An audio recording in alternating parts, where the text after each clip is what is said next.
எல்லாருக்கும் வணக்கம். Welcome to Dhanush cooking. இன்றைக்கி வந்து அரைக்கீரை கடையில் முட்டை வறுவலும் செஞ்சு காமிக்க போகிறேன். அதை எப்படி செய்யறது பார்க்கலாம் வாங்க. அரைக்கீரை கடைகளுக்கு ஒரு குக்கரில் 150 பருப்பு கழுவி அதில் குக்கரில் போட்டிருக்கேன்.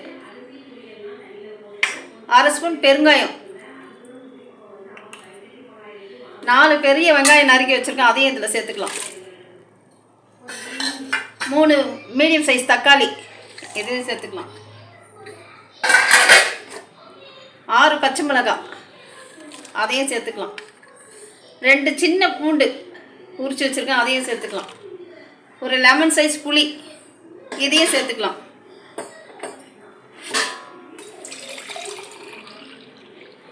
இல்லை 2 சொம்பு தண்ணி சேர்த்துக்கலாம்.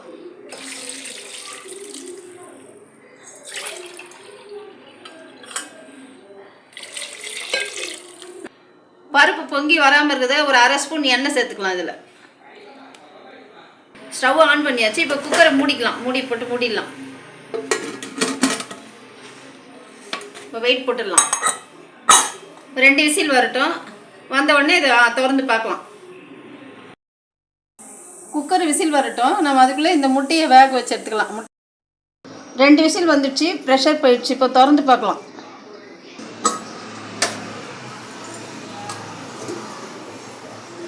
பருப்பு நல்லா வெந்துடுச்சு. இப்போ இதில் நம்ம கீரையை சேர்த்துக்கலாம். அரைக்கீரையை நல்லா அலசி வச்சுருக்கேன். இப்போ அந்த பருப்பில் சேர்த்துக்கலாம். ஸ்டவ் ஆன் பண்ணி 5 நிமிஷம் கொதிக்க விடலாம். தேவையான அளவு உப்பு சேர்த்துக்கலாம். இப்போ மூடி போட வேணாம், திறந்தே வேகட்டும். இப்போ நல்லா கலரி விட்டுக்கலாம். நல்லா திறந்தே கொதிக்க விடுங்க. ஒரு 10 நிமிஷம் கொதிக்கிட்டோம். கீரையை சேர்த்து 10 நிமிஷம் ஆயிடுச்சு. இது வெந்துடுச்சு, நல்லா வெந்துடுச்சு. இதை ஆற வச்சு எடுத்துக்கலாம். கீரை ஆறதுக்குள்ளே முட்டைக்கு மசாலா போட்டுக்கலாம். ஒரு 3 ஸ்பூன் மிளகாத்தூள், 8 முட்டைக்கு 3 ஸ்பூன் மிளகாத்தூள், 1 ஸ்பூன் மிளகுத்தூள், சால்ட்டு ஒரு 3/4 ஸ்பூன், மஞ்சள்தூள் 1/4 ஸ்பூன், ஒரு 1/2 ஸ்பூன், 1 ஸ்பூன் எண்ணெய். இப்போ கொஞ்சம் தண்ணி சேர்த்துக்கலாம். நல்லா இந்த மாதிரி கலந்து விட்டுக்கோங்க. இதை ஒரு பக்கம் வச்சுக்கலாம். இதை வச்சுட்டு முட்டையை கட் பண்ணி எடுத்துக்கலாம்.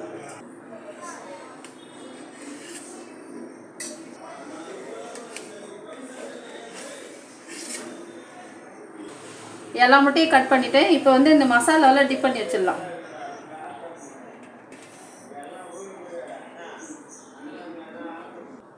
இந்த மாதிரி எல்லாத்தையும் நான் மசாலா தடவிட்டு உங்களுக்கு காமிக்கிறேன்.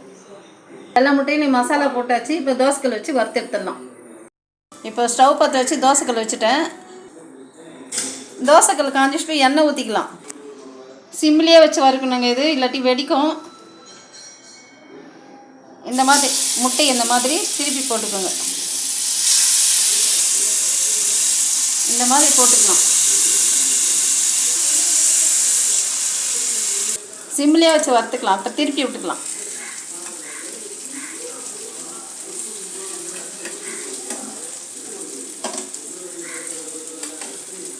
திருப்பி 1 நிமிஷம் வேகட்டும். மறுபடியும் திருப்பி இப்போ 1 நிமிஷம் வெந்தால் எடுத்துடலாம். ஒரு 1 நிமிஷம் இருக்கட்டும், திருப்பிட்டு எடுத்துடலாம். பாருங்கள் செவந்துடுச்சு. இப்போ எடுத்துடலாம். இதை செவந்து வந்துடுச்சு பாருங்கள். இப்போ எடுத்துடலாம். இதை அவ்வளோதாங்க, முட்டை வறுத்தாச்சு. முட்டை வறுவல் ரெடி. கீரை கடைஞ்சாச்சு. இப்போ தாளிச்சிக்கலாம். தாளிக்கிற கரண்டி வச்சு 1/2 ஸ்பூன் எண்ணெய் ஊற்றிருக்கேன். எண்ணெய் காஞ்சிடுச்சு. 1 ஸ்பூன் கடுகு, 1/2 ஸ்பூன் உளுத்தம்பருப்பு, கடுகு வெடிச்சு உளுந்து செவந்துடுச்சு. இப்போ 2 வரமிளகாய், கொஞ்சம் கருவேப்பிலை, ஒரு 4 பல்லு பூண்டு தட்டி எடுத்துருக்கேன், அதையும் சேர்த்துக்கிறேன். இது நல்லா செவக்கட்டும். இதை நல்லா அப்படி கலரி விட்டுக்கலாம். இது செவந்து வரட்டும்.